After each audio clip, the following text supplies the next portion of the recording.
Hello everyone. और बताओ कैसे हो, कैसी चल रही बोर्ड एग्जाम की तैयारी। थोड़ी थोड़ी टेंशन हो रही क्या? होती है, कोई नहीं। इस चैप्टर को चलो हम देखते हैं। And yes, I am super super excited कि मैं आज ये यूट्यूब पे फर्स्ट चैप्टर तुमको कराने जा रहा हूँ। और ये जो है ये वन शॉट है। इसमें कंप्लीट तुम इलेक्ट्रिसिटी पढ़ोगे एंड कंप्लीट रिवीजन जो तुम कर रहे हो वो एनसीईआरटी से कर रहे हो। एंड सारे एग्जाम्पल्स मैं कराऊंगा। और हाँ, मैक्सिमम टॉपर्स का जो रिकमेंडेशन होता है वो यही होता है कि एनसीईआरटी को रीड करते रहो, एनसीईआरटी को पढ़ते रहो, एग्जाम्पलर करो और एग्जाम्पल्स करो एनसीईआरटी का जो मेन क्वेश्चंस है वो करो, पीवाईक्यूज लगाओ, यही रिकमेंडेशन होती है। इसीलिए मैं भी वन शॉट जो तुम्हारा करा रहा, ये वन शॉट होने जा रहा है इलेक्ट्रिसिटी चैप्टर की। तो चलो देखते हैं आगे इस चैप्टर को। चैप्टर एट अ ग्लैंस, हम क्या क्या पढ़ने वाले हैं उसका यहाँ पे पूरा एक समझो तो मैप तैयार किया हुआ है। इलेक्ट्रिक करंट है, देन पोटेंशियल डिफरेंस पढ़ोगे तुम, then Ohm's law, then resistance and resistivity, series and parallel पढ़ेंगे, series combination and parallel combination, heating effect, power and energy and formula capsule last में मैं तुमको दूंगा, ताकि पूरा जितना भी फार्मूला इस चैप्टर से आया है वो सबका रिवीजन मैं कराऊंगा एक बार आपको। फिर देर किस बात की, शुरू करते हैं अपने चैप्टर को। तो सबसे पहले electric current and colour change कर लूँ मैं। चलो देखो, ये इलेक्ट्रिक करंट एंड सर्किट सबसे पहले हम लोग डिस्कस करते हैं। होता क्या है, करंट क्या होता है? करंट का मतलब होता है फ्लो को हम करंट बोलते हैं, फ्लो को हम करंट बोलते हैं। एंड अगर इलेक्ट्रिक चार्ज जब फ्लो होने लगे, अगर इलेक्ट्रिक चार्ज फ्लो होने लगे तो उसे हम इलेक्ट्रिक करंट बोलते हैं। तो उसे हम इलेक्ट्रिक करंट बोलते हैं। और यही चीज़ यहाँ पे लिखा हुआ है, तुम देख सकते हो। It is the rate of flow of electric charges. What is electric current? It is the rate of flow of electric charges. Actual में होता क्या है कि इलेक्ट्रॉन्स फ्लो होते हैं। मान लो कि ये तुम्हारी बैटरी है, मान लो ये तुम्हारी बैटरी है एंड इस तरफ पॉजिटिव टर्मिनल, इस तरफ नेगेटिव टर्मिनल। तो अभी जब साइंस का डेवलपमेंट हुआ थोड़ा, तो मालूम चला कि एक्चुअल में इलेक्ट्रॉन फ्लो होता है और ये होता है करंट का एक्चुअल डायरेक्शन, क्योंकि इलेक्ट्रॉन इस तरीके से फ्लो होता है। लेकिन इसका जो कन्वेंशनल डायरेक्शन होता है, जब करंट वगैरह के बारे में लोग उतना नहीं जानते थे बहुत ज़्यादा, तो पॉजिटिव से निगेटिव टर्मिनल के तरफ माना जाता था कि प्लस से माइनस की तरफ करंट जाता है। इसीलिए कन्वेंशनल डायरेक्शन जो है इसका, कन्वेंशनल डायरेक्शन जो है पॉजिटिव से नेगेटिव है। और यही बात यहाँ लिखा हुआ है कि in an electric current the direction of electric current in an electric circuit the direction of electric current is taken as opposite to the direction of flow of electron तो नेगेटिव से पॉजिटिव की तरफ जाता है, लेकिन conventionally हम current के direction को पॉजिटिव से नेगेटिव की तरफ लेते हैं। चलो आगे देखते हैं आगे क्या है। ये रहा तुम्हारा इस चैप्टर का फर्स्ट फॉर्मूला। आई का मतलब होता है करंट, और I इज इक्वल टू होता है Q अपॉन T। Q का मतलब होता है चार्ज और T का मतलब होता है टाइम। और यही बात तो लिखा हुआ था ना, what is electric current? Electric current is the rate of flow of charge, यही लिखा हुआ था। तुमको भी पता है कि चार्ज को हम कूलम्ब में मेजर करते हैं, और कूलम्ब का जो सिंबल होता है, कूलम्ब को हम C से रिप्रेजेंट करते हैं। और एक इलेक्ट्रॉन के ऊपर कितना चार्ज होता है, 1.6 इंटू 10⁻⁻19 कूलम्ब होता है। अगर एक इलेक्ट्रॉन पे इतना चार्ज होता है तो अगर हम तुमसे पूछें कि एक कूलम्ब चार्ज में नंबर ऑफ इलेक्ट्रॉन कितने होंगे, क्या बोलोगे तुम इसमें, बताओ क्या बोलोगे। एक कूलम्ब चार्ज में नंबर ऑफ इलेक्ट्रॉन कितने होते हैं, तो वो होते हैं 6, अप्रॉक्स 6 होता है, 6.025 होता है, 6 इंटू 10⁻18 इलेक्ट्रॉन्स होते हैं, इतना इलेक्ट्रॉन्स होता है। प्रूफ कर दे क्या, चलो 1 coulomb is equal to number of electron पता करना है हमें,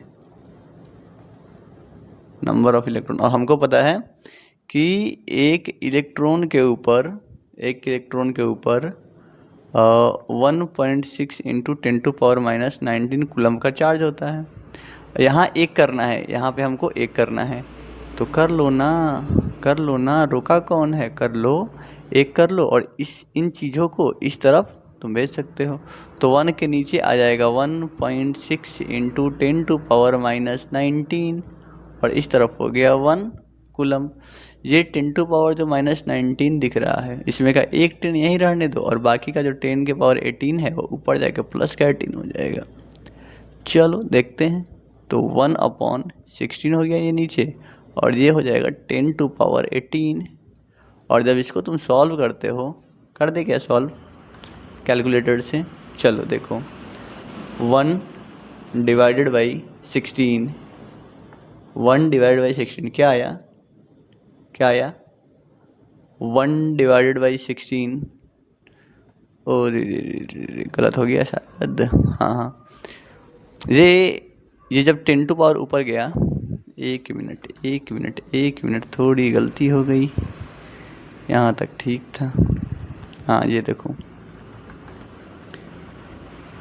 ये हुआ 10⁻19/1.6 और जब इसको तुम डिवाइड करोगे तो यहाँ से एक 10 को अलग कर लो, बाकी 10⁻18 अलग हो गया और नीचे 1.6 से डिवाइड कर रहे हो, कर लो अब 10 डिवाइडेड बाई 1.6 क्या आया 6.25।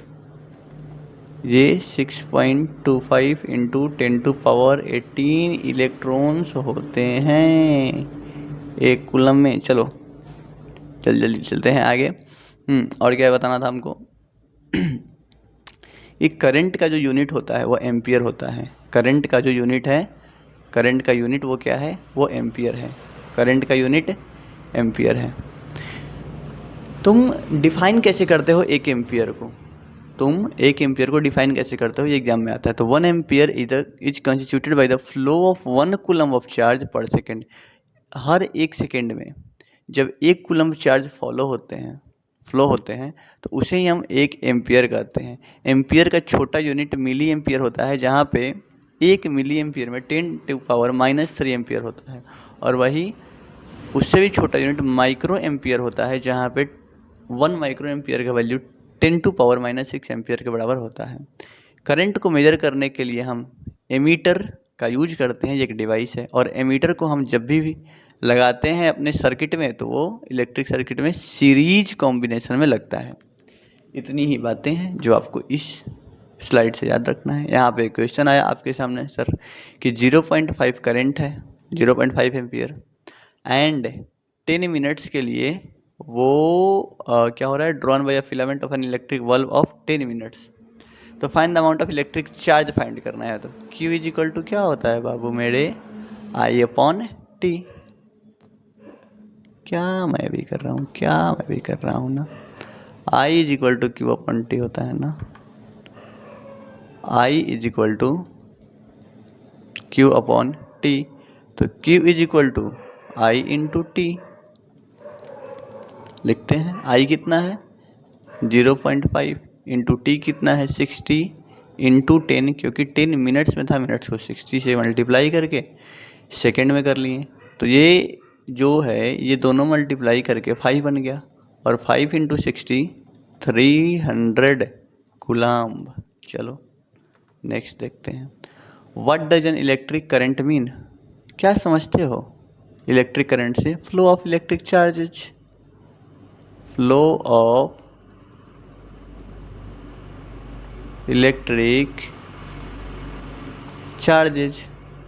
नेक्स्ट देखो, नेक्स्ट क्या करा, define the unit of current. आ गया ना, अभी कुछ देर पहले मैं बता रहा था कि एक एम्पियर जो है, एक एम्पियर जो है ये एक कूलम्ब, एक कूलम्ब, एक कूलम्ब अपॉन एक सेकेंड के इक्वल टू होता है। 1 ampere is constituted when 1 coulomb of charge is flow in 1 second. यही डिफाइन कर देना। Calculate the number of electrons constituting 1 coulomb of charge. अब ये क्या है बताना, ये तो मैं बता चुका ऑलरेडी आपको, वही कि एक कूलम्ब चार्ज में कितने इलेक्ट्रॉन होते हैं, 6.25 इंटू 10⁻18 इलेक्ट्रॉन्स, है ना। नेक्स्ट देखते हैं, electric potential and potential difference क्या होता है। सबसे पहले समझना कि बाबू मेरे यहाँ पे एक टैंक है, पानी का टंकी है। क्या है? पानी का टंकी है। यहाँ पे एक पानी की टंकी है, एंड यहाँ पे एक दूसरा पानी का टंकी है। इसमें वाटर लेवल यहाँ तक भरा हुआ है, और इसमें जो वाटर का लेवल है वो बस इत्तू सा है, इत्तो सा। अब बताओ, अगर ये टैंक 2 है, ये टैंक 1 है, इसमें से पानी इसमें आएगा, लेकिन उसके लिए क्या चाहिए कि हम इसमें पाइप जोड़ दें। लगाएंगे तो इसका पोटेंशियल ज़्यादा, इसमें ज़्यादा पानी है, इसमें कम पानी है, इसका पानी यहाँ तक आएगा। और कब तक आएगा? जब तक कि ये दोनों इक्वल ना हो जाए। बस इतना बात अगर समझ गए ना, तो electric potential and potential difference तुम दोनों समझ गए। इसके लेवल में जो अंतर दिख रहा, that is difference, that is difference. तो अब समझो बैटरी में क्या होता है। यहाँ पे लिखा हुआ है कि flow of charge in a conducting metallic wire, the gravity of course has no role to play. यहाँ पे ग्रेविटी का कोई रोल नहीं होता। The electrons move only if there is difference of electric pressure called potential difference. जैसे ये समझो कि तुम्हारा एक सेल है, यहाँ पे प्लस है, मतलब कि यहाँ पे इलेक्ट्रॉन्स नहीं है, और यहाँ पे इलेक्ट्रॉन्स भर भर के ये नेगेटिव टर्मिनल है। तो अगर यहाँ पे इलेक्ट्रॉन्स ज़्यादा हैं, यहाँ पे इलेक्ट्रॉन्स नहीं है, तो इधर से इलेक्ट्रॉन्स इधर आएगा। और कब तक आएगा? जब तक इधर का और इधर का इलेक्ट्रॉन्स नंबर इक्वल ना हो जाए। तो ये जो दोनों के बीच में जो पहले से डिफरेंस था, दैट इज पोटेंशियल डिफरेंस। और अब ये इक्वल हो गए, और अब करंट फ्लो नहीं होता है, जिसे कि हम बोलते हैं कि बैटरी डिस्चार्ज हो गया। चलिए आगे बढ़ते हैं, समझ गए होंगे। पोटेंशियल डिफरेंस बिटवीन 2 पॉइंट्स क्या होता है। तो ये आपका रहा second formula of this chapter. चलो देखो, V is equal to W/Q, मतलब कि पोटेंशियल डिफरेंस कितना होगा, तो कितना काम हुआ है, कितना वर्क डन हुआ है, कितना वर्क डन हुआ है पर कूलम्ब चार्ज को लाने में। एक कूलम्ब चार्ज को लाने में, दैट इज पोटेंशियल डिफरेंस। तो पोटेंशियल डिफरेंस का सिंबल भी होता है, और यूनिट इसका वोल्ट होता है। इसको मेजर करते हैं हम वोल्ट में। वर्क डन का यूनिट जो है, ये किसको नहीं पता कि जूल होता है, ये तो 9th में ही पढ़ते हो। कूलम्ब लिखा हुआ ही है, इसमें कोई दिक्कत नहीं। ये मतलब चार्ज होता है, क्यू से रिप्रेजेंट करते हैं, ये सब बातें बता चुके हैं। 1 वोल्ट को डिफाइन करो, तो 1 volt is potential difference. 1 volt potential difference है 2 पॉइंट के बीच में, ठीक है। जहाँ पे 1 जूल काम हो रहा है 1 कूलम्ब चार्ज को एक पॉइंट से दूसरे पॉइंट तक ले जाने में। तो ये जो एग्जैक्ट 1 वोल्ट का डेफिनेशन है, ये भी एग्जाम में बहुत बार पूछा जा चुका है। आगे देखिए सर, वोल्टेज को मतलब पोटेंशियल डिफरेंस को मेजर करने के लिए हम वोल्ट मीटर एक इंस्ट्रूमेंट है, इसका यूज करते हैं। और वोल्ट मीटर जब भी लगाते हैं हम, वो पैरेलल लगता है। समझो कि ये कोई रेजिस्टेंस लगा हुआ है, तो इसके पैरेलल यहाँ पे वोल्ट मीटर लगता है। अब यहाँ पे डिफरेंस आपको दिखा दिया गया कि electric current and potential difference में क्या डिफरेंस है, इलेक्ट्रिक करंट में और पोटेंशियल डिफरेंस में। Definition, flow of electric charge. Definition, work done to move a unit charge between 2 points. And formula I equal to Q upon T होता है, formula V equal to W upon Q होता है। ऐसा unit ampere होता है, ऐसा unit volt होता है। सिंबल I होता है और इसका सिंबल V होता है। ये रहा आपका सर्किट डायग्राम जो होता है। Example number 2, how much work is done in moving a charge of 2 coulomb across 2 points having a potential difference of 12 volt. चलो देखते हैं। कह रहा है कि how much work is done, W निकालना है। W इज इक्वल टू क्या होता है, तो W इक्वल टू, सर छोड़िए फार्मूला तो आप बताए हैं, V is equal to W upon Q होता है। तो W इक्वल टू यहाँ से निकाल लोगे, ये मल्टीप्लाई कर लेगा इधर जाके, तो VQ। तो W निकालना है, तो V है आपका 12 और ये 2, तो हो गया 24। तो वर्क डन कितना हुआ, वर्क डन 24 जूल, 24 जूल। खत्म।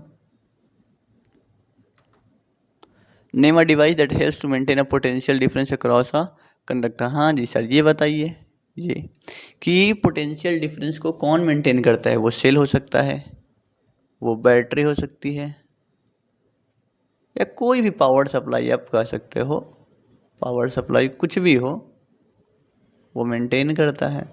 What is meant by saying that the potential difference between 2 point is 1 volt.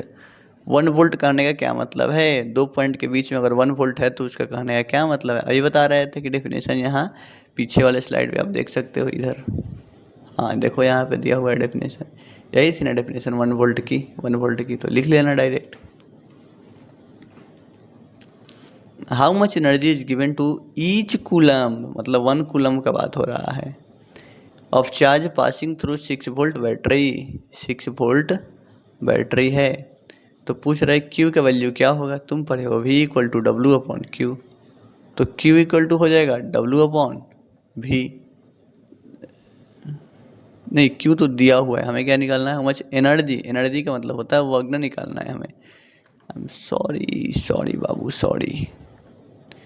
चलो हमें W निकालना है, W इक्वल टू VQ।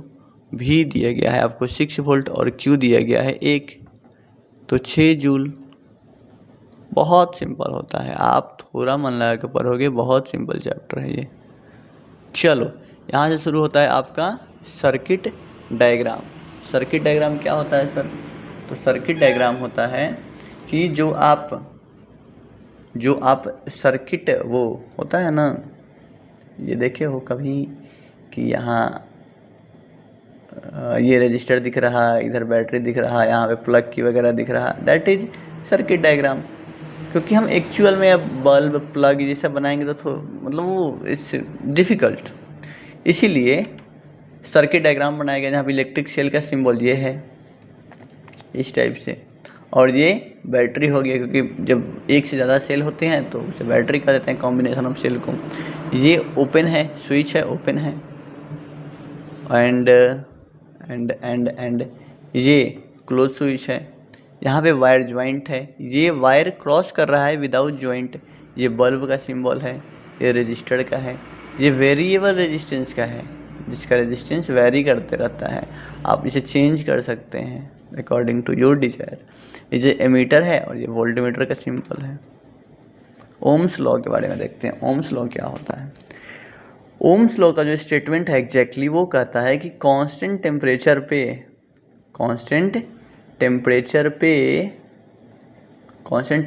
पे जो करंट होगा वो डायरेक्टली प्रोपोर्शनल होगा एट कांस्टेंट टेम्परेचर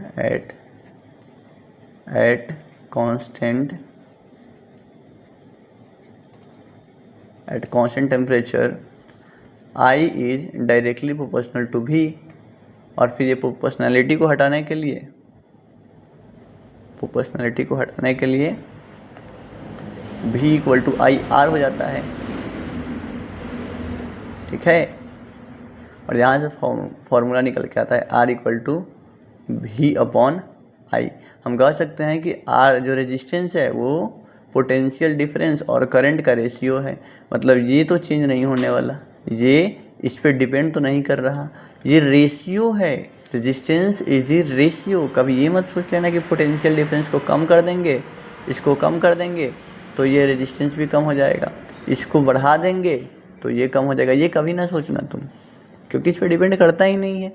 अगर तुम वोल्टेज कम करोगे पोटेंशियल डिफरेंस तो करंट भी कम हो जाएगा, करंट बढ़ाओगे तो पोटेंशियल डिफरेंस भी बढ़ जाएगा, लेकिन ये तुम्हारा रेजिस्टेंस तो बाबू वही रहेगा।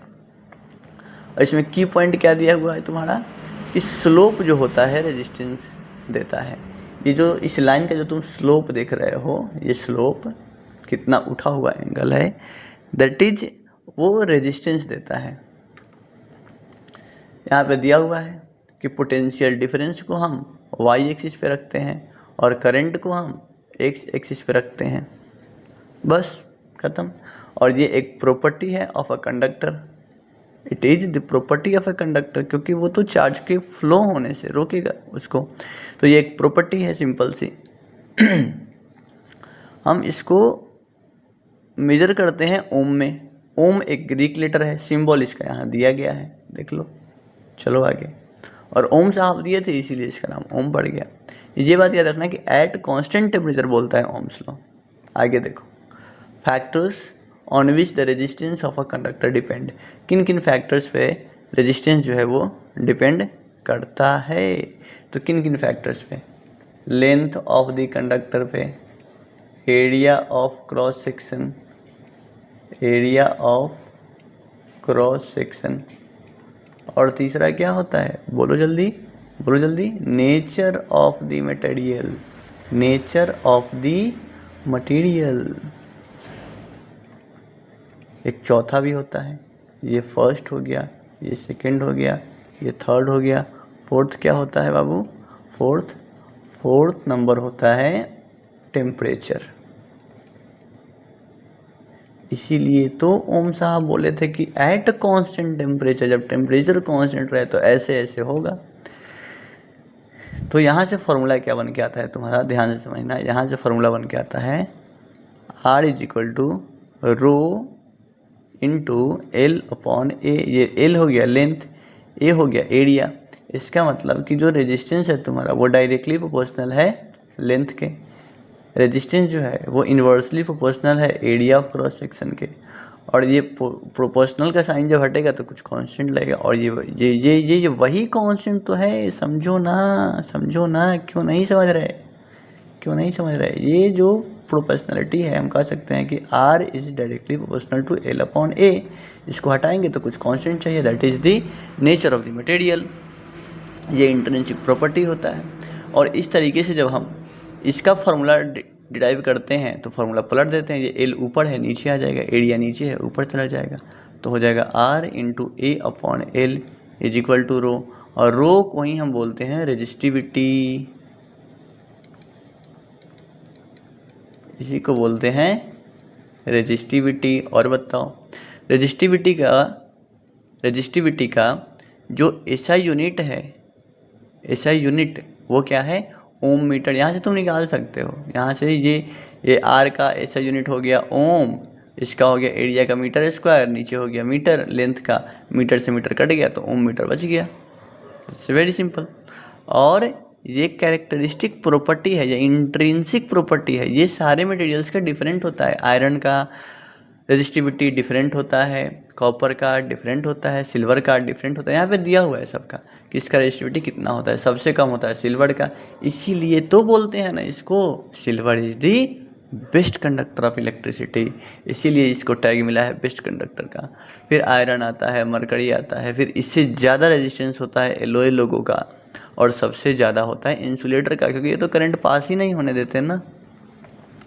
रेजिस्टेंस एंड रेजिस्टिविटी में बेसिक जो डिफरेंस है यहाँ लिखा हुआ है, ये करंट को अपोज करता है। R = V/I फार्मूला होता है, SI × ओम होता है। फार्मूला इसका R = ρ × L/A होता है। फैक्टर्स कौन कौन से फैक्टर है जो अफेक्ट करते हैं, तो लेंथ है, लेंथ बढ़ेगा तो रेजिस्टेंस बढ़ेगा, एरिया बढ़ेगा रेजिस्टेंस घटेगा, टेम्परेचर बढ़ेगा रेजिस्टेंस बढ़ेगा, और मटेरियल टाइप पे भी डिपेंड करता है, और ये एक प्रॉपर्टी है मटेरियल का। चलो तो एक एग्जांपल फिर से देखो। How much current will an electric bulb draw from a 220 volt source if the resistance of the bulb filament is 1200 ओम। आई पूछ रहा है, आई इक्वल टू होता है V/R, ठीक है, आई इक्वल टू V/R। भी कितना है 220, R कितना है 1200।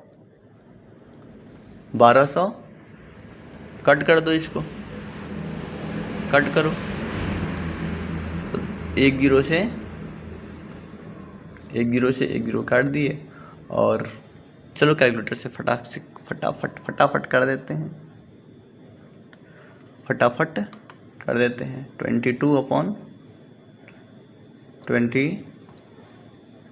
चलो 220 लिख दे, 220 वोल्ट था और रेजिस्टेंस 1200 था।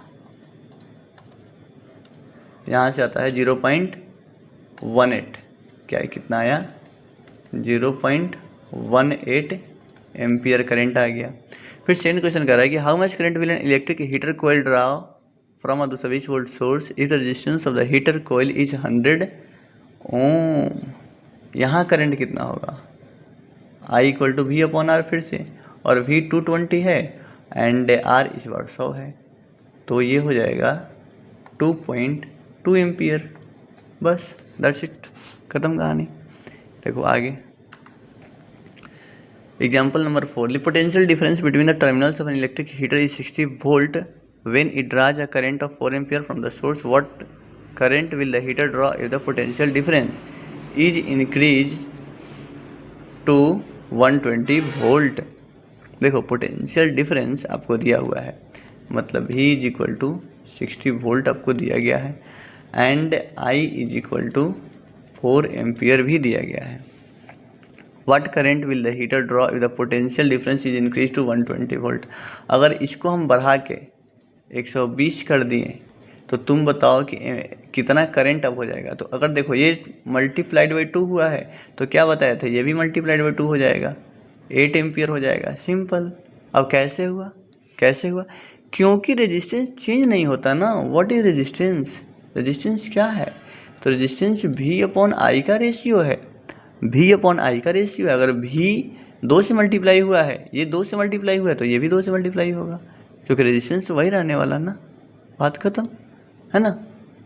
बाकी अगर तुम फार्मूला इतना चाहते हो तो R = पहले निकाल लो, 60/4, यहाँ से आ गया 15 ओम, और जब 15 ओम है तो रख दो 15 ओम, और इस बार इसको रखो 120।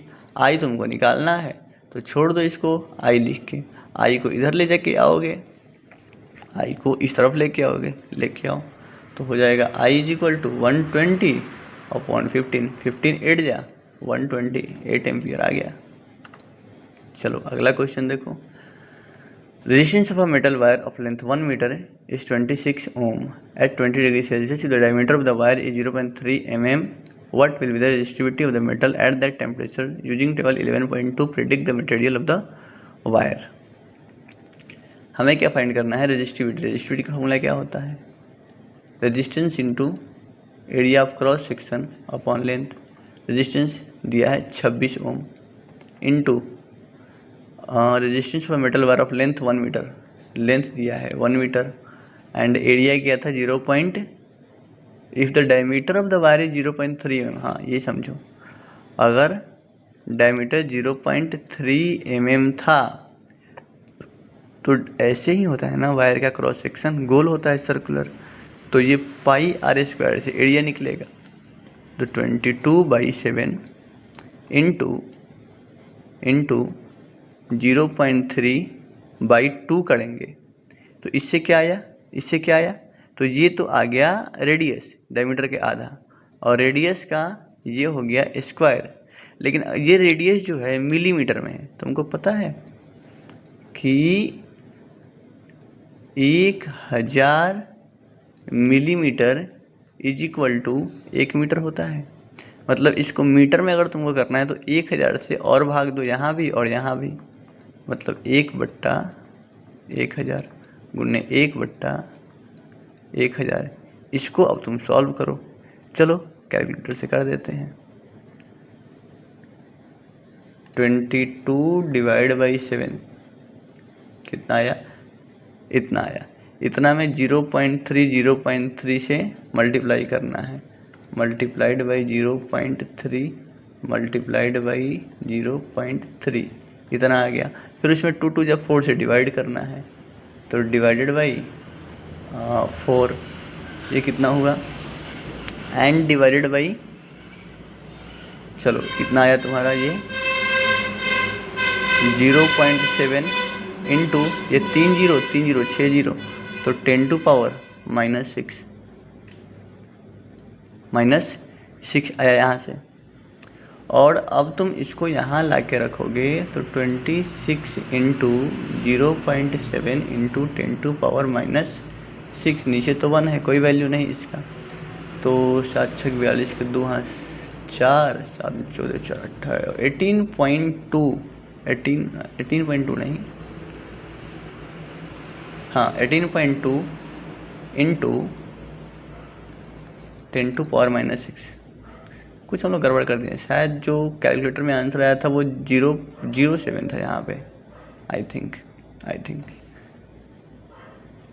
वो 0.7 था यहाँ पे, तो ठीक हो जाएगा, कोई दिक्कत नहीं है। ये मल्टीप्लाई करने पे आ रहा है 1.82 इंटू 10⁻6 ओम मीटर। अब तुम बोलोगे कि सर यहाँ पे आपका 1.82 आया है, वहाँ पे 1.84 आया है, ऐसा क्यों? तो ऐसा इसलिए बच्चा कि थोड़ा अप्रोक्सीमेशन का यूज किया है एनसीईआरटी ने, है ना। चलो नेक्स्ट क्वेश्चन देखते हैं। कह रहा है कि a wire of given material having length L and area of cross section A, एक मिनट में पेन चेंज कर लूँ, area of cross section A has resistance of 4 ohm, what would be the resistance of another wire of the same material having length L/2 and area of cross section 2A।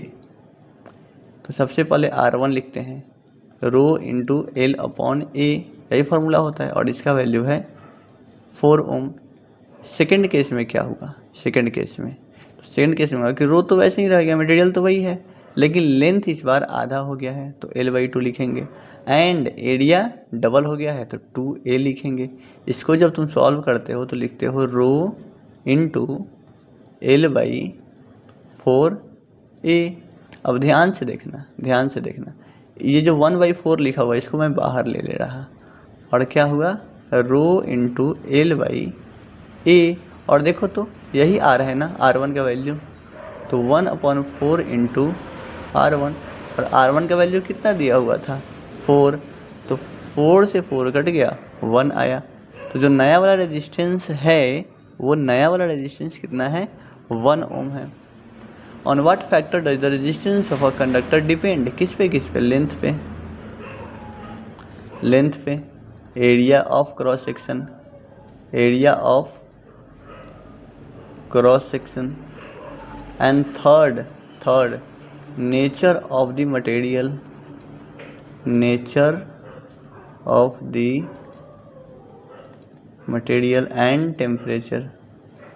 And temperature. Will current flow more easily through a thick wire और a thin wire of the same material when connected to the same source, why, क्यों ऐसा होता है कि मोटा तार होता है तो आसानी से करंट फ्लो होता है,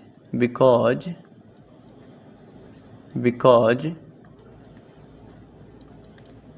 thick wire has less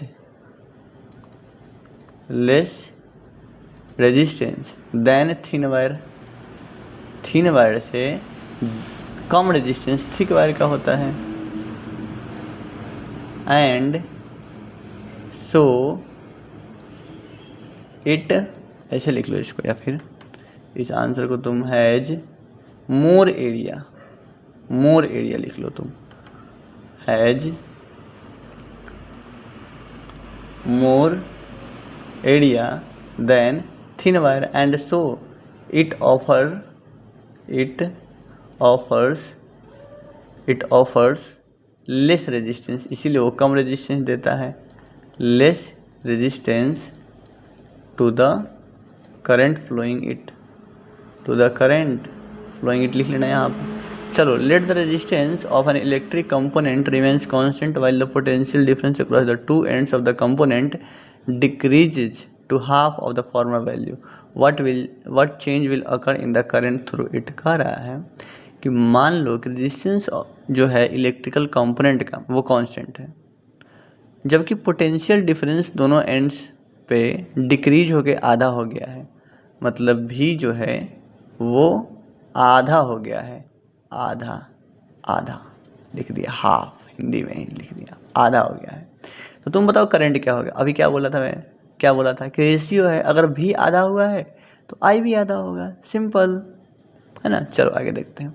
Y are coils of electric toaster and electric irons made of an alloy rather than a pure metal, क्योंकि इनको ये इलेक्ट्रिक टोस्टर जो है, इलेक्ट्रिक आयरन जो है, it works on heating effect of electric current, ये इनको heat होना है। अगर हीट होना है तो फिर इन्हें ज़्यादा रेजिस्टेंस वाला मटेरियल चाहिए। क्या चाहिए? तो ज़्यादा रेजिस्टेंस वाला मटेरियल चाहिए। और एलोय का जो रेजिस्टेंस होता है वो कंपैरेटिवली हाई होता है, क्योंकि उसका रेजिस्टिविटी हाई होता है।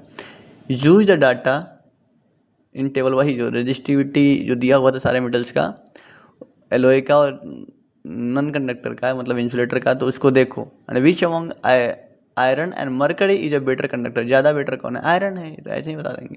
Which material is the best conductor, ये किसको नहीं पता, सिल्वर होता है। चलो निकलते हैं आगे, ख़त्म हो गया, एक ही स्लाइड पे सब खत्म कर दिए। Resistance of a system of register, तो दो सिस्टम होता है, एक होता है सीरीज वाला और एक होता है पैरेलल वाला। आप सब लोग पढ़े होंगे, बस रिवीजन चल रहा है हमारा।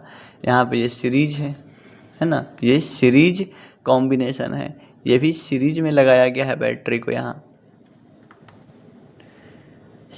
Registers in series, equivalent resistor हम निकाल लेते हैं। इक्विवेलेंट रेजिस्टेंस कितना होगा, तो इसको लिखते हैं आर ई क्यू से, और बोलते हैं कि R1 का वैल्यू, R2 का वैल्यू, R3 का वैल्यू प्लस Rn, जहाँ तक जा रहा है सबको जोड़ दो।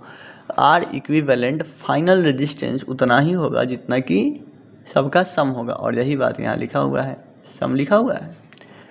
लेकिन एक और बात समझना, पोटेंशियल जो होता है, potential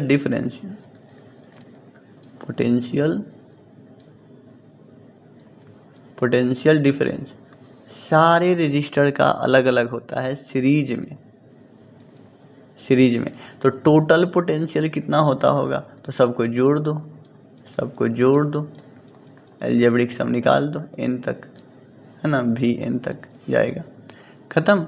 V equal to IR, और यही लिखा हुआ है कि V1 V2 V3 सबको ऐड करोगे तो आएगा। यहाँ भी यही दिया गया है कि सीरीज कॉम्बिनेशन में करंट सेम होता है, करंट सारे रजिस्टर को इक्वल मिलता है। अगर इसको 5 एम्पियर मिला है तो इन सबको 5 ही मिला होगा, यही बात लिखा हुआ है। सेम चीज़ है, और ये मैं आपको एक्सप्लेन कर चुका।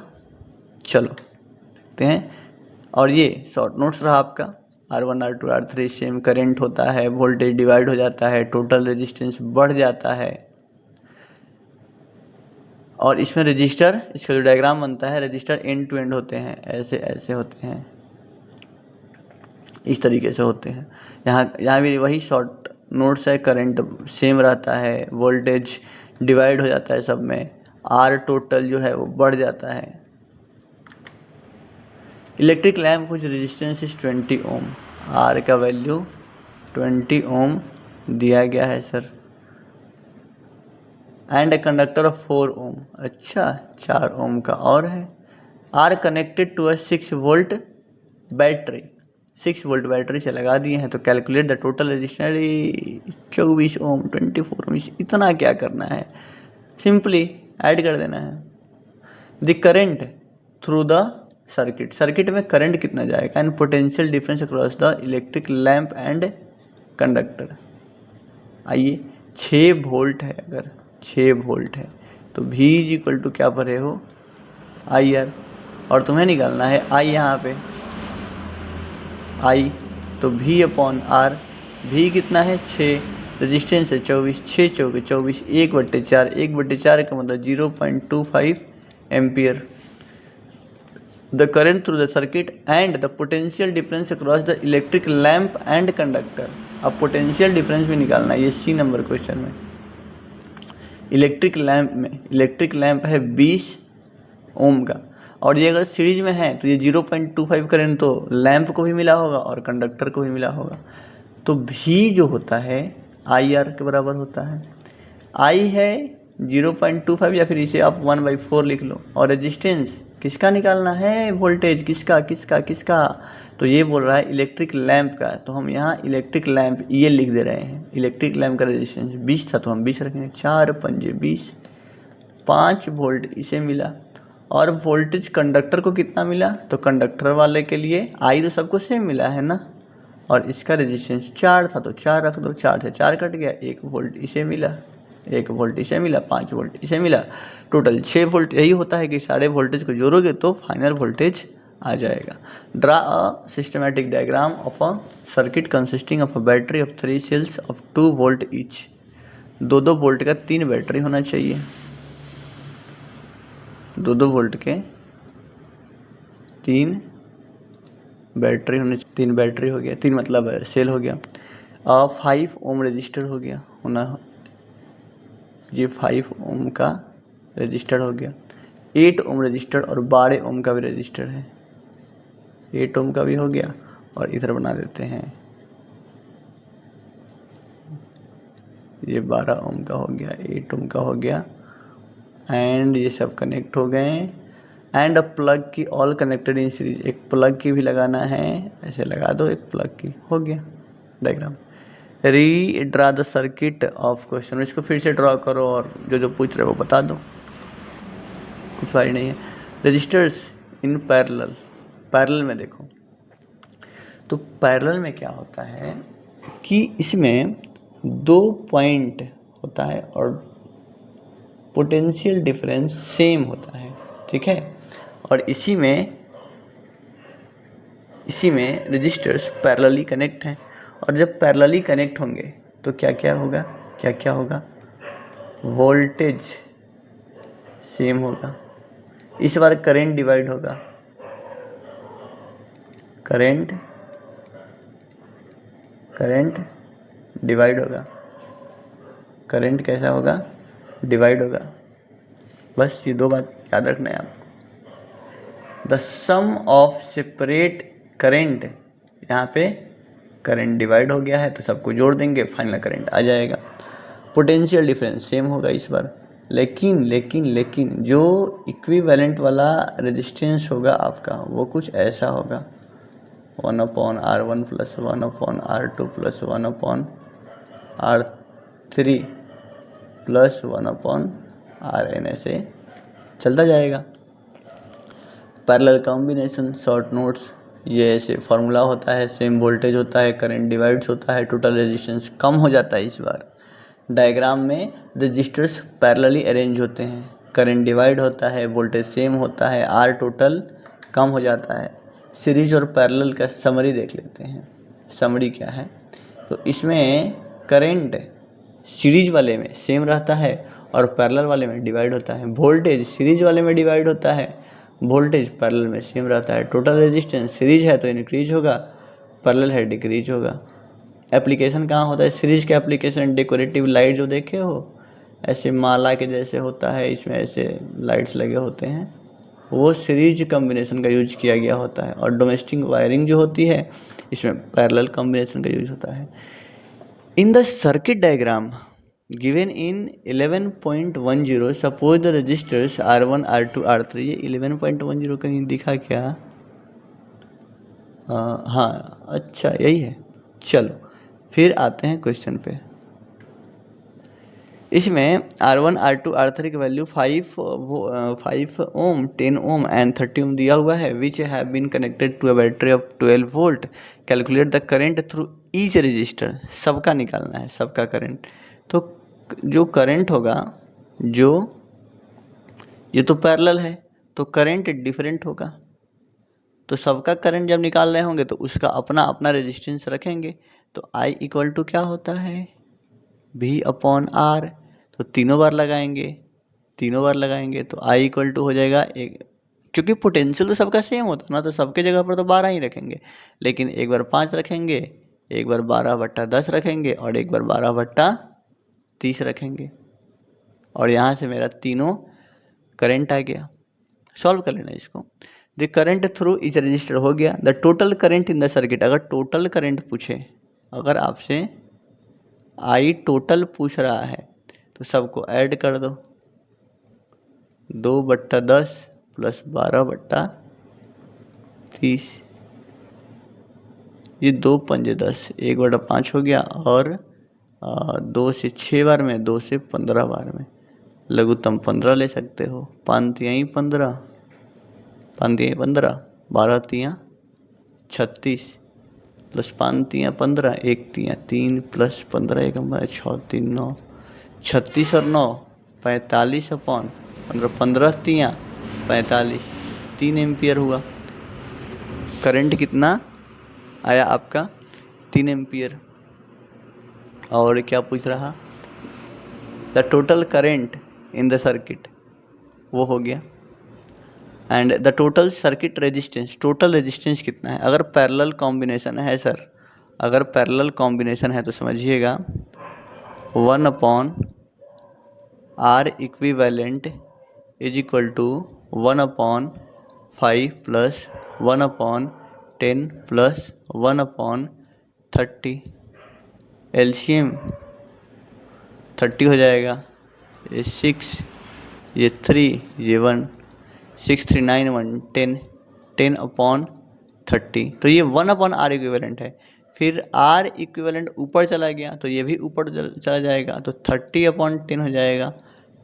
3 ओम यहाँ से टोटल रेजिस्टेंस निकल के आ गया। 9 नंबर एग्जाम्पल। इस फिगर में 10 ओम का रजिस्टर है R1, फिर R2 का वैल्यू 40 ओम है, R3 का 30, R4 का 20 एंड R5 का 60, और एक 12 वोल्ट का बैटरी लगा हुआ है। Calculate the total resistance in the circuit.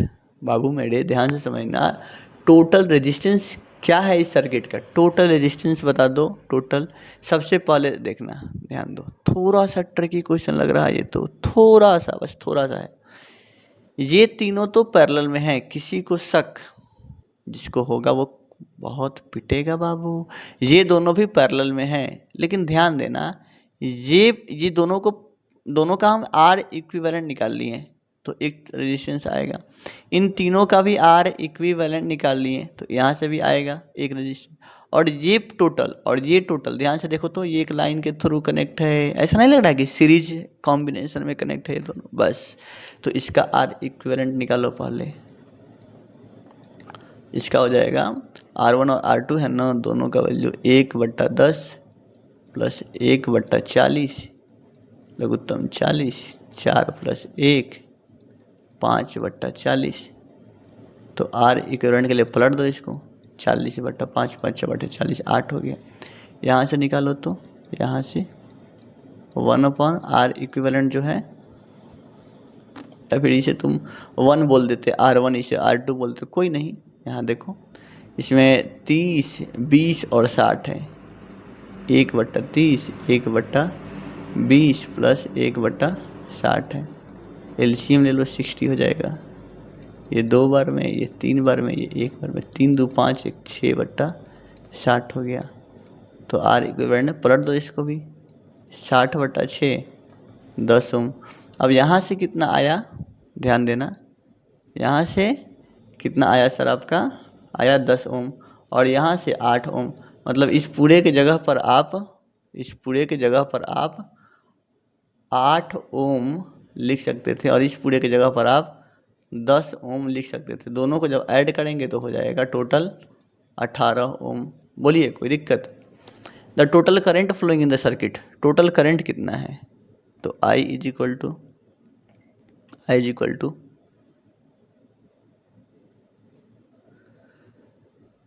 V upon R, हो गया। तो V कितना है टोटल भी कितना है 12 वोल्ट, और टोटल रेजिस्टेंस कितना है 18 डिवाइड करो, आ जाएगा 0.67 एम्पियर। खत्म। जज the equivalent resistance when the following are connected in parallel. जब ये पैरेलल में कनेक्ट होंगे, बताइएगा, जब इन दोनों को हम पैरेलल में कनेक्ट करेंगे तो इक्विवेलेंट रेजिस्टेंस कितना आएगा? तो एक से भी छोटा आएगा। आपको पता है ना कि जो सबसे छोटा वाला है उससे भी छोटा आता है। बस इसको कनेक्ट करेंगे तो भी 1 से छोटा आएगा। करके देख ले क्या, कर लेना खुद से, हो जाएगा ना। अब तो तुम आर इक्विवेलेंट निकालना सीख गए हो। इसको तुम लिखोगे 1/1 प्लस 1/10⁶। इस तरीके से LCM 10⁶, इस तरीके से सॉल्व करना हो जाएगा। An electric lamp of 100 ohm, a toaster of resistance 50 ohm and a water filter of resistance 500 ohm are connected in parallel to a 220 volt source. What is the resistance of an electric iron connected to the same source that takes as much current as all the 3 appliances, and what is the current through it?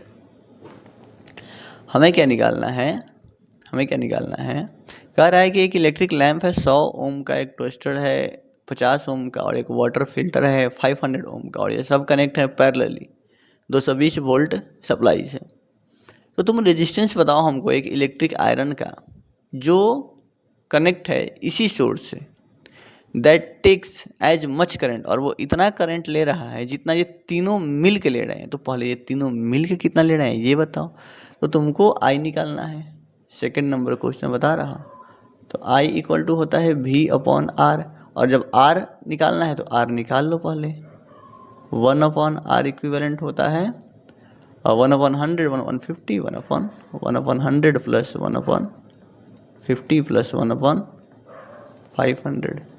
Solve करो, LCM हो जाएगा 500, ये 5 आएगा, and ये 10 आएगा, ये 1 आएगा, 10 5 15 और 1 16/500। तो यहाँ से R इक्विवेलेंट का वैल्यू हो गया 500/16 ओम। अब पूछ रहा है कि I कितना होगा। अब बताओ I कितना होगा। तो I इज इक्वल टू 12/500/16। ये डिनोमिनेटर है तो ऊपर जाएगा, तो 12 × 16/500। इसे आप फर्दर सॉल्व कर सकते हो। ये 8 से कट जाएगा, 8 2 16, 8 5 40, 8 6 48, नहीं कटा ये, आई थिंक 4 से कट जाता है ना, आई थिंक ये 4 से कट जाता, कोई ना। इसे अब आगे आप सॉल्व कर लेना, ठीक है। मैं इतना ही पे छोड़ दे रहा है इसे आप एम्पियर लिख लो। और क्या पूछ रहा है, same source that takes as much current as well as the 3 appliances and what is the current through it. हाँ, तो वो करंट बताना है, करंट मैंने बता दिया।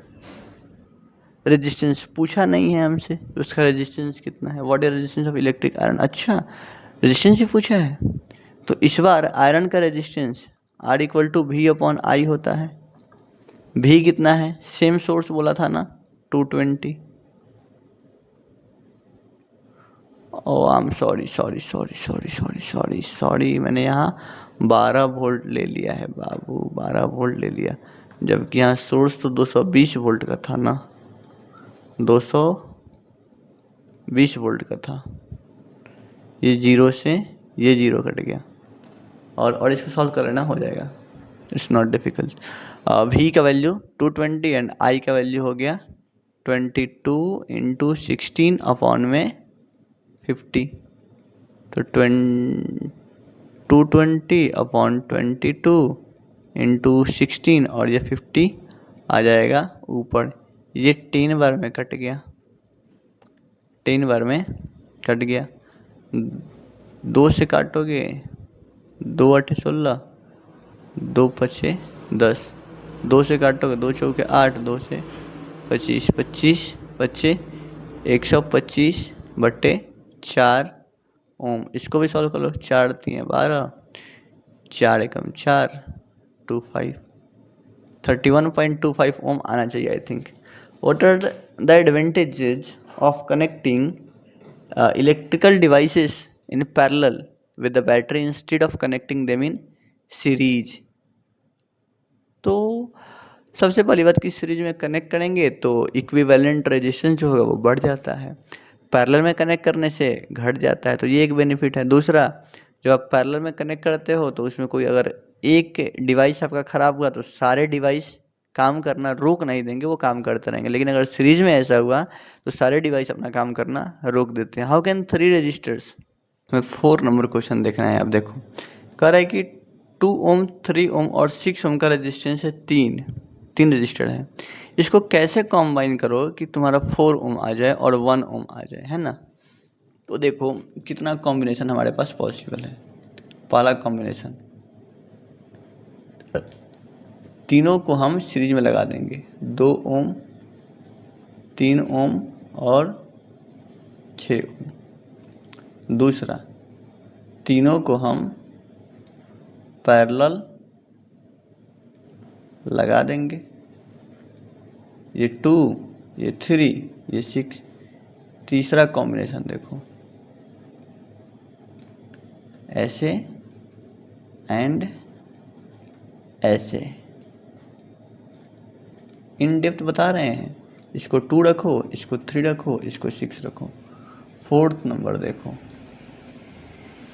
फोर्थ नंबर में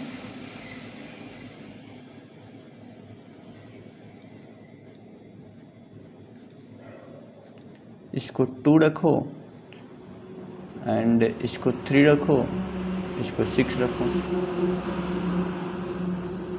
5 नंबर देखो,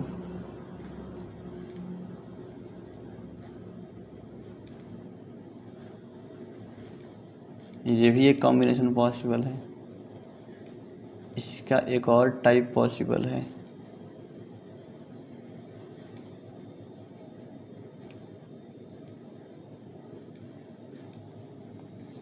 इसको 2 3 इसको 6 रखो, इसको 2 इसको 6 इसको 3 रखो।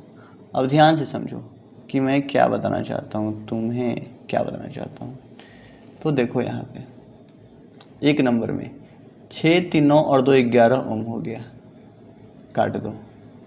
2 में देखो तो 2 ओम है, 3 ओम है और 6 ओम है। आई थिंक कि हमें 1 ओम भी लाना है ना, तो इसमें सबसे छोटा 2 ओम है और 2 ओम से छोटा आएगा, क्योंकि पैरेलल यही बोलता है ना कि जो सबसे छोटा वाला है उससे भी छोटा आएगा। तो एक बार देख लो, R equivalent 1/2 plus 1/3 plus 1/6, solve करो। 6 2 3 जा 6, 3 2 जा 6 एंड 6 1 जा 6, 3 2 5 1 6, 6/6। तो आर इक्विवेलेंट भी 6/6 इक्वल टू 1 ओम, तो आ गया, ये करेक्ट है। थर्ड कंडीशन देखो, थर्ड कंडीशन बोल रहा है कि यहाँ 2 है, ये 3 है और ये 6 है।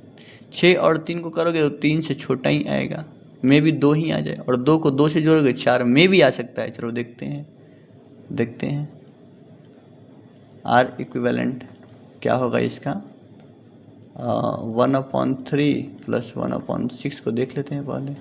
तो 6 3 2 जा 6, 3 1 जा 6, ये 2 1 3/6, तो आर इक्विवेलेंट हो गया 6/3 मतलब 2 ओम। 2 ओम ये तो हो गया सिर्फ 2 ओम के बराबर, और प्लस में ये 2 खड़ा है, तो टोटल कितना हो गया, टोटल आर टोटल 4 ओम।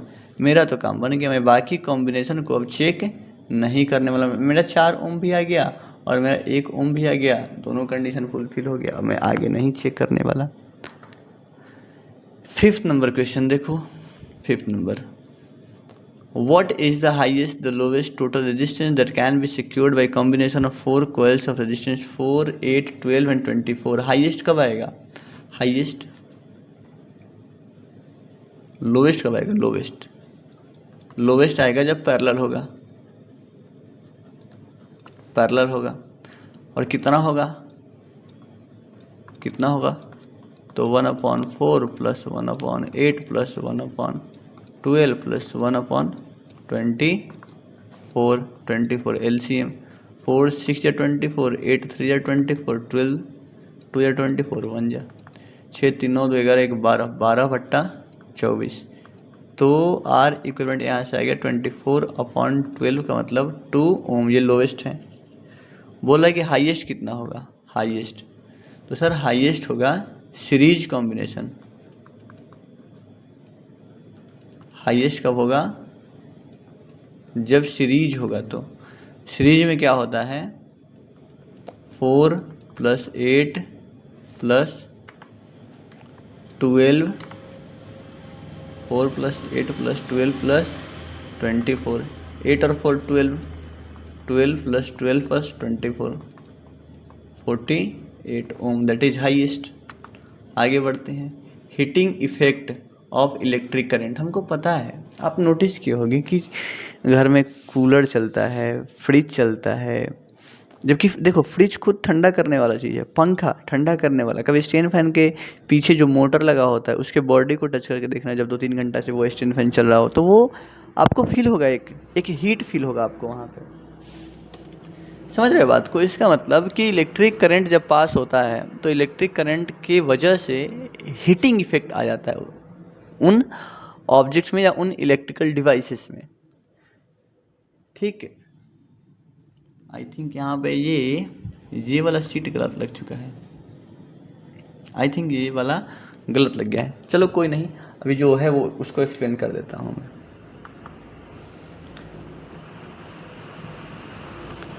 कुछ तो आगे पीछे हो गया है थोड़ा सा, may be.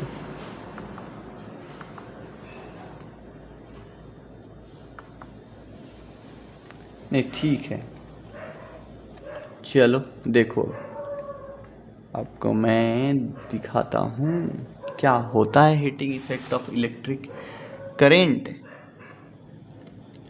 Heating effect of electric current क्या है?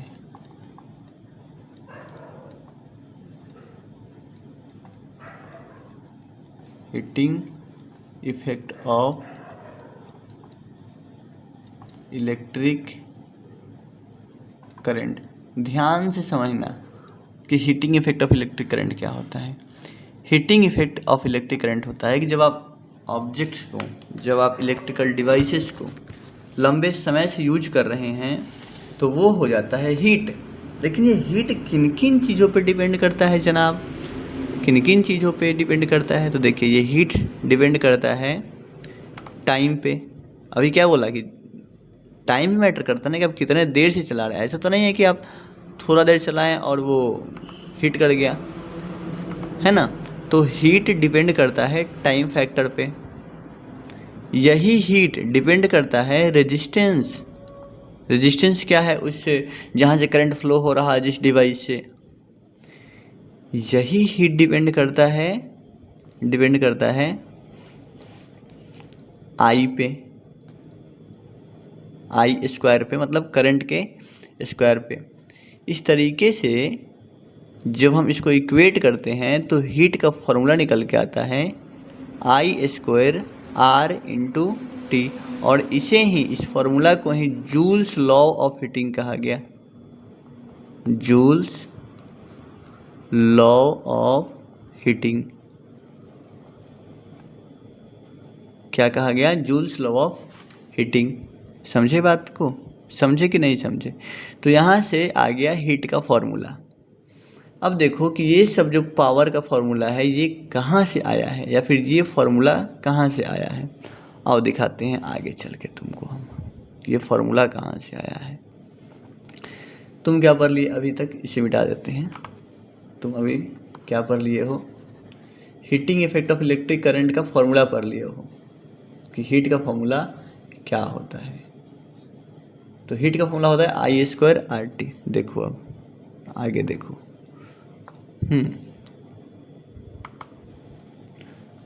तो सर आप पढ़ लिए हैं कि H is equal to I²R/T। आपको पता है R का वैल्यू कितना होता है, V/I होता है। इक्वेट करिए I² V/I/T। इस I से ये I कटा, फॉर्मूला बन गया V/I/T, और जो कि सेम फार्मूला यहाँ पे लिखा हुआ है। समझ गए। और देखिए H इज इक्वल टू, अब पढ़े हैं I²R/T। I को इक्वेट करिए, I का वैल्यू कितना होता है, I का V अपॉन ये I का वैल्यू क्या होता है,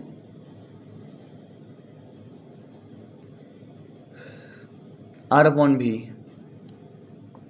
V इक्वल टू IR। तो R का वैल्यू I का वैल्यू हो गया V/R। रखो V/R का स्क्वायर इंटू R/T, तो हो जाएगा V²/R² इंटू R/T। ये एक R से एक R चला गया, तो हो गया V²/R/T। ये भी एक फार्मूला है सर, ये भी एक फार्मूला है हीट का। तो तीन फार्मूला, एक I²RT, एक VIT और एक V²R/T। तो यहाँ से तीन फार्मूला निकला। अब हम पढ़ते हैं पावर के बारे में। इलेक्ट्रिक पावर क्या होता है सर, इलेक्ट्रिक पावर जो है, आपको पता होगा कि पावर होता क्या है। पावर क्या होता है, रेट ऑफ एनर्जी होता है। पावर क्या होता है, पावर क्या होता है, rate of energy, rate of energy. Rate of work done कह सकते हो आप इसे, चलो वही लिख देते हैं, rate of work done, rate of work done.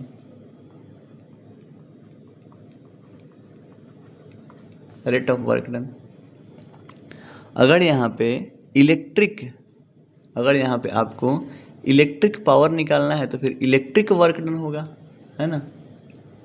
अगर इलेक्ट्रिक पावर निकालना है,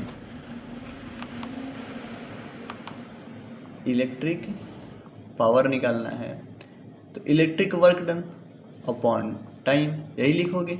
रेट का मतलब क्या, work done upon time.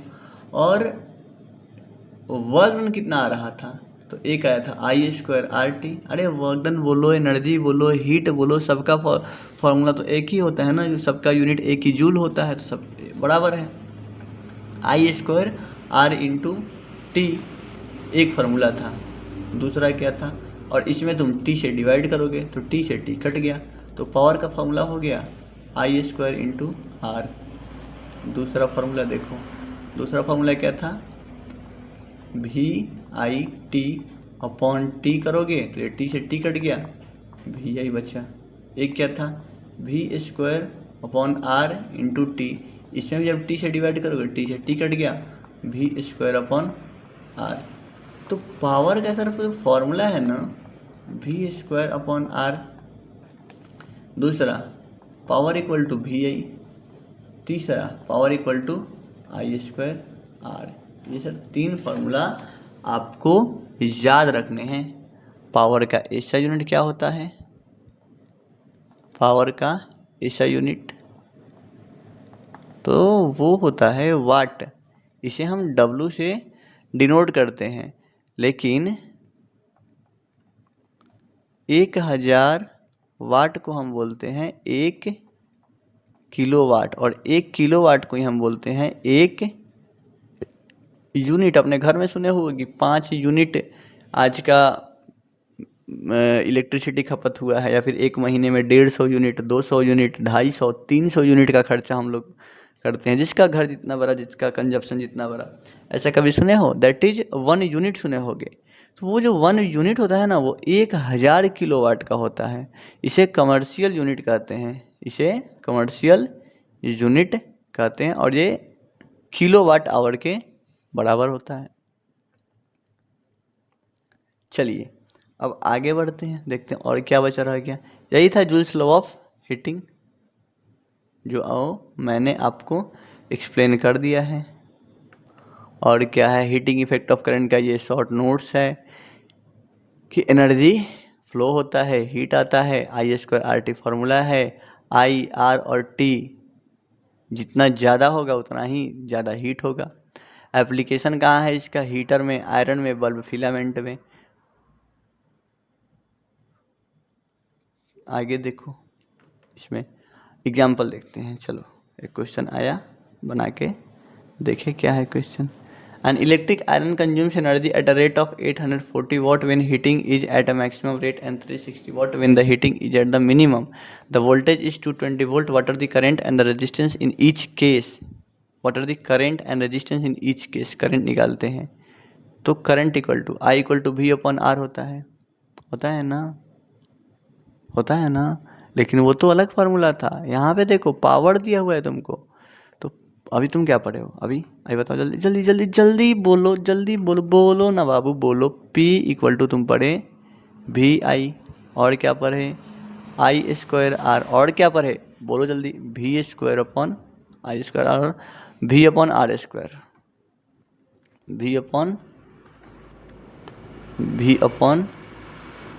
V/R²। देखो तीनों में से कौन लगेगा? पावर तुमको दिया है और वोल्टेज दिया है और करंट पूछ रहा, ये फार्मूला लगा लो ना, क्या दिक्कत है? 840 watt equal to voltage 220 into current है तुम्हारा I, तो 840 में 220 से डिवाइड कर दो, I आ गया। ये तो I मैक्सिमम आ गया, मिनिमम पूछेगा, मिनिमम तो 360 वाट लोगे इस बार, लेकिन ये 220 है, तो I मिनिमम आ गया। आगे देखो, करंट निकल गया। रेजिस्टेंस इन ईच केस, दोनों केस में रेजिस्टेंस क्या रहने वाला है? दोनों केस में रेजिस्टेंस क्या रहने वाला है? तो इस बार हम फॉर्मूला लगा लेते हैं।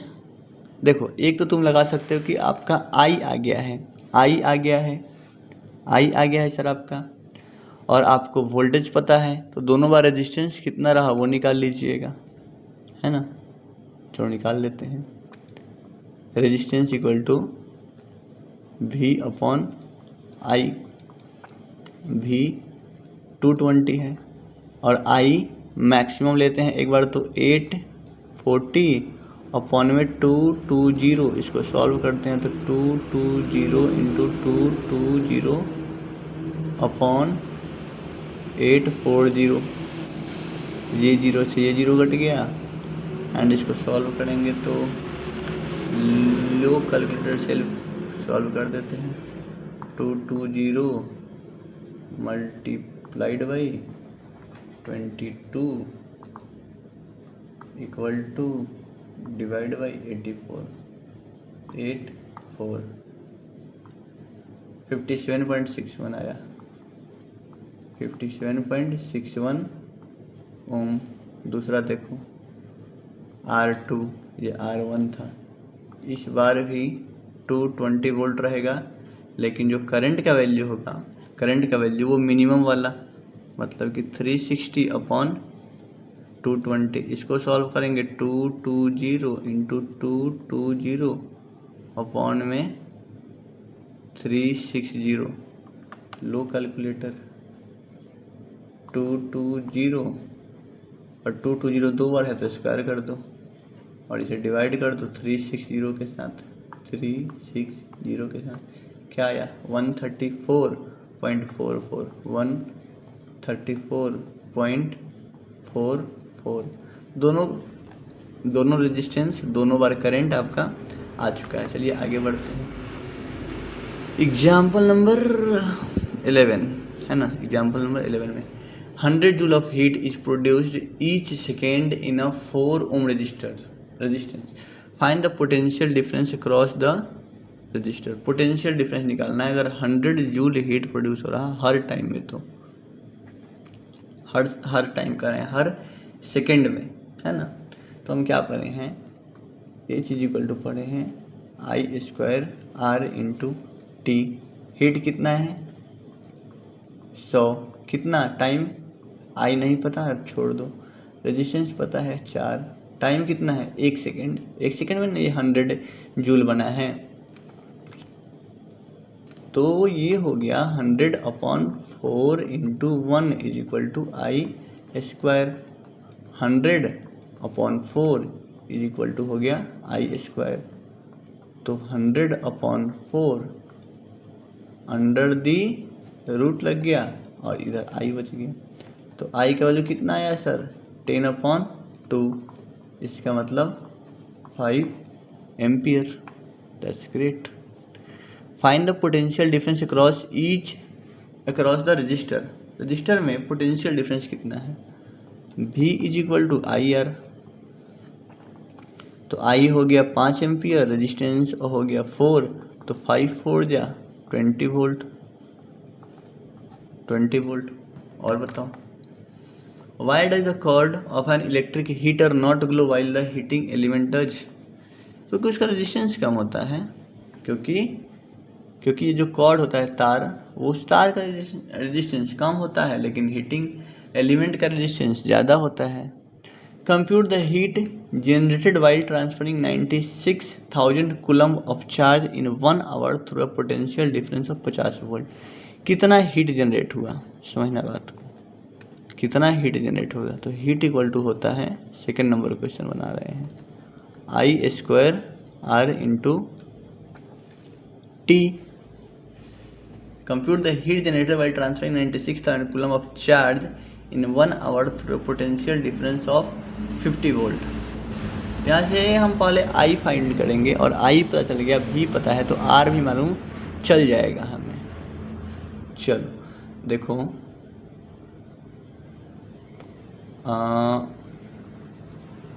I is equal to Q/T होता है ना। वो फार्मूला से हम शुरू करेंगे। I is equal to Q/T। तो Q कितना है 96/000, और T कितना है, तो सेकेंड में लेंगे ना 3600। 1 2 6 से कट जाएगा क्या, हाँ 6 से 6 बार में, और 6 से 120 बार में, 6 2 जा 20, मतलब ये 20 आ गया। I कितना आ गया, I का वैल्यू आ गया 20 एम्पियर। तो रेजिस्टेंस क्या हो गया, V/में I। V है 50 वोल्ट और ये 20 वोल्ट है, तो 5/2 आ गया रेजिस्टेंस। अब रख दो यहाँ पे, I का वैल्यू है 20, तो 20 इंटू 5/2 इंटू ईच आवर का था ना, ईच आवर, तो 3600 ले सेकेंड में। यहाँ से ये 2 जीरो और यहाँ भी 2 जीरो, तो 10 का पावर 4 हो गया, और यहाँ होगा 2 इंटू 5/2 इंटू 36। इस 2 से ये 2 कट गया, 5 2 जा 10 इंटू 36 इंटू 10⁴, तो हो गया 36 इंटू 10⁵, या फिर इसे कह सकते हैं आप 3.6 इंटू 10⁶ जूल।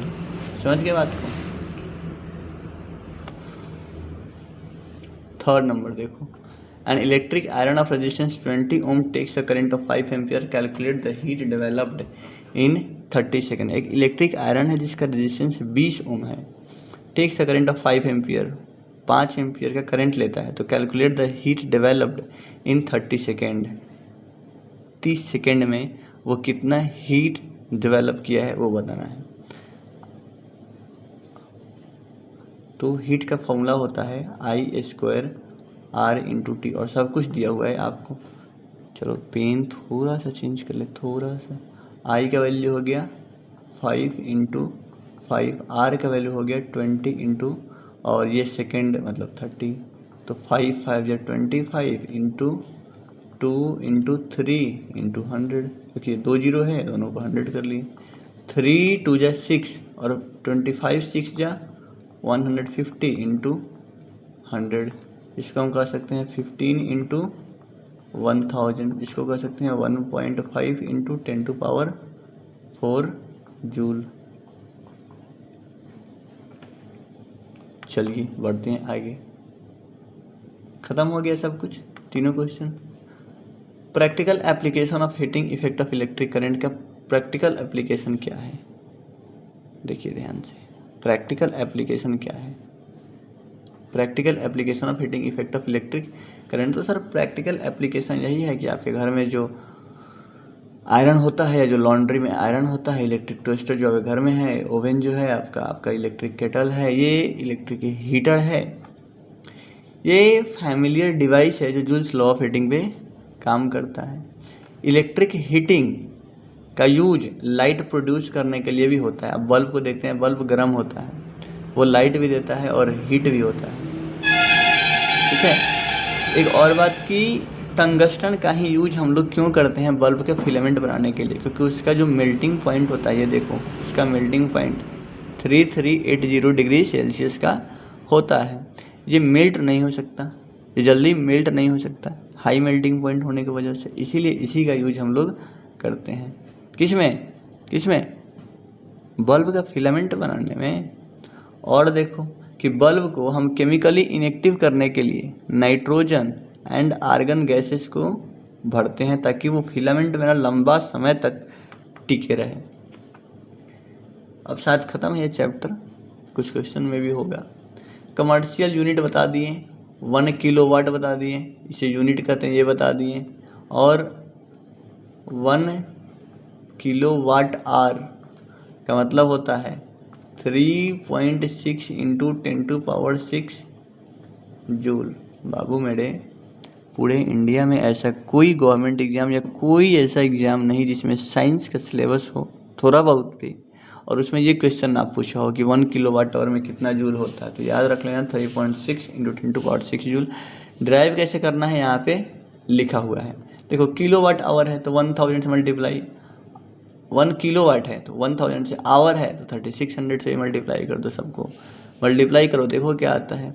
एक और बात समझना, यहाँ पे लिखा हुआ है कि बहुत सारे लोग ये सोचते हैं कि इलेक्ट्रॉन्स हम लोग कंज्यूम करते हैं इलेक्ट्रिक करंट में, लेकिन ये गलत है।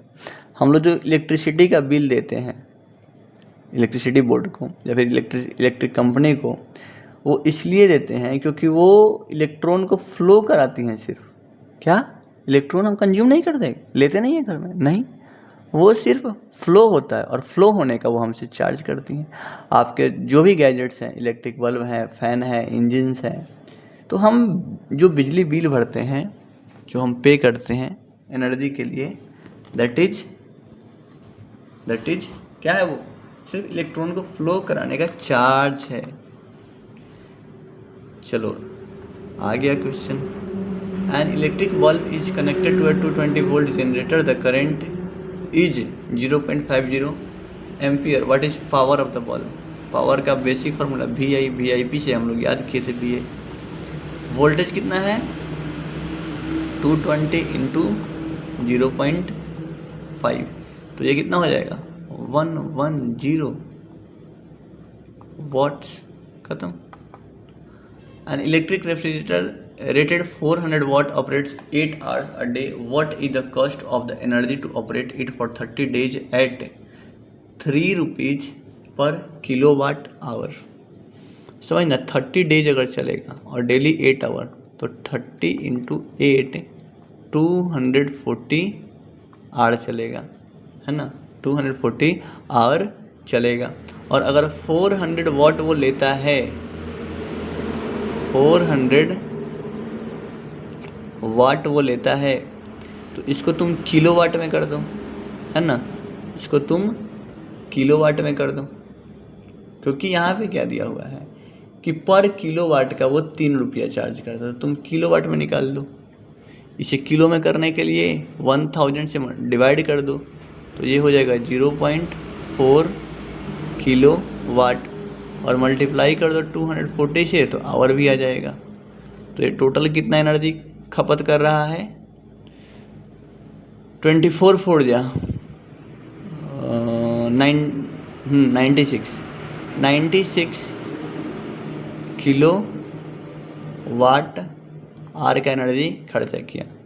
अगर हर 1 किलो वाट पे 3 रुपया खा रहा था, तो 96 पे भी 3 खाएगा, मल्टीप्लाई करा दो, 6 3 जा 18, 9 जा 27 और 1 28, इतना रुपया बिजली का बिल आएगा, है ना। चलो, आई थिंक ख़त्म। इलेक्ट्रिक पावर एंड एनर्जी का ये शॉर्ट फॉर्म है, पी का V I, alternate formula I²R V²/R, and unit इसका वाट होता है, 1 किलोवाट में 1000 वाट होता है। एनर्जी का फार्मूला पावर इंटू टाइम कर दो, एनर्जी का यूनिट जूल भी होता है, किलोवाट आर भी होता है, 1 किलोवाट आर में 1 यूनिट होते हैं, उसी को 1 यूनिट कहते हैं, 3.6 × 10⁻6 जूल होता है। फार्मूला कैप्सूल को देखो, फार्मूला कैप्सूल क्या बोलता है, तो फार्मूला कैप्सूल बोलता है कि फार्मूला डिवाइज करो, करंट का फार्मूला क्या है, I=Q/T, पोटेंशियल डिफरेंस क्या था, V=W/Q, ओम्स लॉ क्या बोलता था, V=IR, रेजिस्टेंस क्या होता था, R = L/A, सीरीज कॉम्बिनेशन बोलता है कि सबको जोड़ दो नॉर्मली, कोई दिक्कत नहीं। पैरेलल कॉम्बिनेशन बोलता है कि इक्विवेलेंट निकालने के लिए उसके रेसिप्रोकल को जोड़ो। हीटिंग इफेक्ट बोलता है H=I²RT, बाकी फार्मूला बनाना सिखा दिए हैं। P पावर का फार्मूला VI या फिर I²R या फिर V²/R, इन सब में अगर T से मल्टीप्लाई कर देते हो, इन सब में T से मल्टीप्लाई कर देते हो, तो तीनों बार हीट निकल के आएगा। एनर्जी का फार्मूला ही होता है पावर इंटू टाइम। तो थैंक यू वेरी मच, यहाँ पे ख़त्म होता है। And yes my dear friends, if you find this video really helpful, then do not forget to like this video and do not forget to subscribe this channel, and just also share this video with your friends. Thank you very much. Bye bye.